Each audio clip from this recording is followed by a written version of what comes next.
Halo semuanya, hari ini gue akan sharing strategi kaya di tahun 2025 ya. Jadi tahun 2025 ini semoga lo orang semua udah punya resolusi ya. Mungkin ada yang mau, semoga tahun ini punya mobil baru, semoga tahun ini punya rumah baru, semoga tahun ini punya pacar baru, semoga tahun ini bisa menikah, semoga tahun ini punya 100 miliar. Jadi awal tahun ini gue baru beli buku dan banyak yang rekomendasi ke gue buku ini. Menurut gue buku ini sangat bagus sekali. Judulnya adalah The Richest Man in Babylon. Jadi ini buku menceritakan tentang wisdom, tentang cara menjadi kaya yang masih relevan sampai sekarang. Jadi Babylon ini sekitar 4000 tahun yang lalu. Dan setelah gue baca, ada 7 cara menjadi kaya. Gue akan share langsung aja 7 caranya. Dan masih relevan sampai sekarang, 7 cara menjadi kaya ini. Dari 4000 tahun sampai sekarang, ternyata caranya sama. Nanti di next video gue akan belajar cara menghindari kemiskinan. Karena itu ada buku yang lain lagi tuh. Judulnya adalah, apa ya namanya? Nanti dah, gue lupa. Yang ini dulu kita bahas, The Richest Man in Babylon. Jadi yang pertama nih, di sini, mana ini caranya? Intinya ya, cara nomor 1 itu adalah dengan jangan pernah menghabiskan semua uang kamu. Maksimal yang boleh dihabiskan itu adalah 90%. Jadi ceritanya begini, orang zaman dulu itu, ya, kekayaannya itu disimpan dalam kantong emas ya. Mungkin kalian pernah lihat kalau nonton Game of Thrones atau apa, mereka punya satu kantong coklat yang biasa diikat di pinggangnya itu, isinya emas atau perak gitu kan, atau perunggu. Ya, koin-koin itu, koin emas, perak atau perunggu. Nah, seseorang merasa kaya apa enggak itu kalau kantongnya penuh, intinya gitu. Kalau si kantong, namanya pundi-pundi. Kalau pundi-pundinya penuh dengan emas, itu mereka kaya. Di sini diceritakan, cara pertama itu adalah mulailah menggemukkan pundi-pundi kamu. Ya, itu simple bahasanya. Tapi intinya, jangan pernah menghabiskan 100% dari penghasilan kamu. Kita gampang contoh, misalnya gaji 5 juta. Ya, selalu sisihkan 10% untuk ditabung minimal 500 ribu kumpulin selama setahun kan lu punya 5 juta. Masalahnya adalah zaman sekarang ini bahkan nggak cuma lu punya 5 juta lu habis 5 juta. Kalau dulu lu punya 5 juta ya lu cuma bisa habisin 5 juta gitu kan. Kalau sekarang ada pinjol, ada pay later, jadi kalian penghasilan 5 juta habisnya bisa 20 juta. Kalau ini makin kacau, orang akan makin susah kaya. Jadi di sini cara pertama adalah mulailah menggemukkan pundi-pundi kamu dengan cara tidak spending lebih dari 90% yang kamu hasilkan. Itu simple. Jadi menabung, istilahnya menabung ya. Itu cara pertama. Cara kedua adalah kendalikan pengeluaran kamu. Jadi kalian harus bikin Excel lah, atau kalian harus identifikasi gitu. Setiap bulan nih, ya ini mungkin agak rumit ya, tapi kalau mau kaya ya memang begini. Kayak perusahaan itu ya. Perusahaan yang sehat pasti mereka punya laporan baru ya. Expense itu pasti jelas. Lakukan itu ke kehidupan personal. Kamu catat pengeluaran kamu tuh apa aja.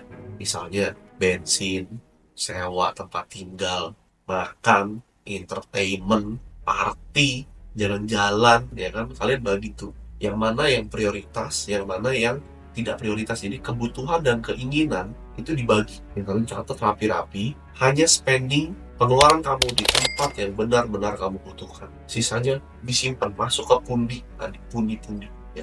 Mungkin terdengar pelit, tapi kalau mau kaya dan lu sekarang miskin, mau nggak mau lu harus pelit, mau nggak mau. Itu ya, itu cara kedua. Yang ketiga, lipat gandakan emas kalian. Nah ini yang masih relevan sampai sekarang. Jadi di buku ini diceritain, orang zaman dulu aja kenal yang namanya investasi. Lipat gandakan itu dengan cara berinvestasi. Nah, gimana cara orang Babylon ini dulu berinvestasi? Ya mereka meminjamkan uang ke orang yang ahli. Ya jadi misalnya di buku ini dia cerita dia meminjamkan uang dia ke pengrajin sendal, itu kalau nggak salah ya, ke pengrajin sendal senilai 2 koin perak. Nah nanti setiap sendalnya itu terjual, dia akan mendapatkan keuntungan. Jadi dia dapat bunga dari uang yang dia pinjamkan itu. Sama dengan sekarang, jangan biarkan uang kalian mati di tempat. Ingat, yang pertama kan kalian menyisihkan 10% dari pendapatan kalian. Jangan sampai uang itu mengendap di rekening kalian tanpa dia beranak cucu. Karena itu adalah hal paling bodoh yang bisa dilakukan. Soalnya duit itu pasti tergerus dengan inflasi.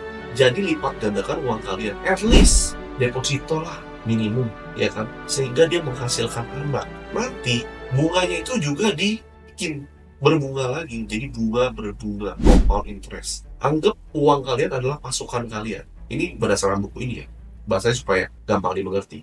Bikin uang kalian adalah pasukan kalian, adalah army kalian yang terus-menerus menghasilkan uang untuk kalian. Instrumennya apa? Nah itu harus dipelajari. Tapi intinya jangan biarkan uang kalian nganggur, harus selalu bekerja. Itu cara ketiga. Yang keempat, jaga harta kalian agar tidak lenyap. Jadi jangan pernah kehilangan uang. Maksudnya apa? Balik ke cara nomor 3 tadi, investasikan sesuatu yang aman ya. Karena ini kan kita ngomong kalian masih miskin ya. Jadi risk appetite kalian harus turunin. Tingkat risiko kalian harus dikurangi gitu. Untuk mencapai kebebasan finansial, jangan sampai uang yang kalian tabung itu hilang. Contoh, di sini buku ini ada cerita. Pada saat tahun pertama dia diajarin untuk jadi orang kaya, dia menabung selama setahun kan. 10% ditabung selama setahun. Lalu dia berinvestasi kepada seorang nelayan. Semua uangnya diinvestasikan, jepret, ke seorang nelayan untuk mencari lukisan yang bisa dijual dengan harga tinggi, atau perhiasan. Gue lupa, perhiasan atau lukisan yang bisa dijual dengan harga tinggi. Kalian cerna dulu baik-baik. Dia menginvestasikan semua uang yang dihasilkan selama setahun ke nelayan untuk mencari perhiasan yang bisa dijual dengan harga tinggi. Ada yang aneh nggak? Ini pelajaran sangat bagus menurut gue. Ini adalah investasi bodong 4000 tahun yang lalu, teman-teman. Jadi something yang too good to be true, itu lebih baik jangan diambil. Ya. Jangan berinvestasi tentang perhiasan ke nelayan. Ya, investasikan uang kalian ke nelayan untuk cari ikan. Gitu. Kalau cari perhiasan ke jewelry. Gitu. Jadi jangan berinvestasi di tempat yang salah. Sebelum kalian yakin bisnis ini mantap, investasi ini mantap, jaga dulu uang kalian jangan sampai hilang. Karena itu adalah hasil jeripayah yang susah-susah kalian tahu. Ya, ingat ya, jangan kena investasi bodong. Ini penting nih, pelajaran nomor 4 ini. Cara kelima, wah ini yang gue paling suka. Jadikan tempat tinggalmu sebagai investasi yang menguntungkan. Gue ini orang properti, teman-teman. Jadi, dari 4000 tahun yang lalu, properti adalah satu-satunya, salah satu aset yang sangat menguntungkan. Tapi, ya nggak semua properti itu naik. Ada juga properti yang turun. Gue jujur aja, kalau kalian salah beli, ya itu properti turun. Jadi untuk investasi properti pun ada tekniknya. Kalian harus lihat lokasi, kalian harus lihat market, ya. Tapi di sini ada satu, jadi gini ya, gue akan menjelaskan secara orang awam ya. Jadikan tempat tinggalmu sebagai investasi yang menguntungkan. Jadi satu, jangan salah beli properti. Kedua, kalau misalnya properti itu tidak dipakai, jangan dibiarin nganggur, karena itu akan menjadi beban atau cost, karena kalian harus maintenance, bayar IPL, bayar listrik, AC, dan lain-lain. Harus sewakan, agar dia menghasilkan. Balik lagi, uang kamu harus bekerja untuk kamu. Sewakan supaya kamu dapat return on investment, gitu ya. Atau bikin kos-kosan, ya, atau bikin Airbnb, apapun itu, yang penting properti yang kalian beli tidak boleh kosong. Either kalian tempatin, atau kalian sewakan. Dengan harapan dapat capital gain dan dapat return on investment. Tapi di sini ada satu yang gue suka. Ini pepatah dari 4000 tahun yang lalu. Karena itu, inilah cara kelima untuk membuat pundi-pundi yang kempes menjadi gembung. Milikilah rumah sendiri. Baca, milikilah rumah sendiri. Ini kalian baca di halaman 51. Jadi untuk orang-orang yang bilang, gua nggak setuju, kita beli rumah, kita sewa-sewa aja. Sorry, gue tidak setuju. Bagaimanapun kalian harus punya rumah. Karena itu adalah safety, rasa nyaman. Kalian harus punya rumah. Itu adalah standar minimum orang kaya. Jangan sampai lu nggak punya properti, jangan sampai lu nggak punya rumah. Cari orang di Indonesia terkaya, naga yang tidak punya properti sendiri. Lu cari, apakah ada? Cara keenam, buatlah pendapatan di masa depan terjamin. Oke. Ini begini. Jadi balik lagi, ini udah sistem investasi sih. Carilah investasi yang nilainya akan terus naik di masa-masa yang akan datang, intinya begitu. Jadi misalnya kalian investasi di pasar modal, atau investasi di emas, atau investasi di Bitcoin, atau investasi di properti. Intinya taruhlah uang kalian dalam bentuk, ingat ya, buat gua uang ini cuma alam. Jadi bentuk kekayaan itu bisa macam-macam. Uang, mata uang, properti, saham, itu semua adalah bentuk kekayaan. Carilah aset yang nilai di masa depannya terjamin akan selalu naik. Nah, itu agak sulit carinya, tapi ya di sini caranya begitu. Yang ketujuh, wah ini malah paling penting, dia taruh di terakhir. Tingkatkan kemampuan memperoleh pendapatan. Ya, ini simpelnya adalah kalau misalnya kalian ingat salah satu quote yang paling terkenal dari Steve Jobs, stay hunger, stay foolish. Jangan pernah merasa kalian itu udah paling pintar. Jangan pernah ilmu kalian udah cukup.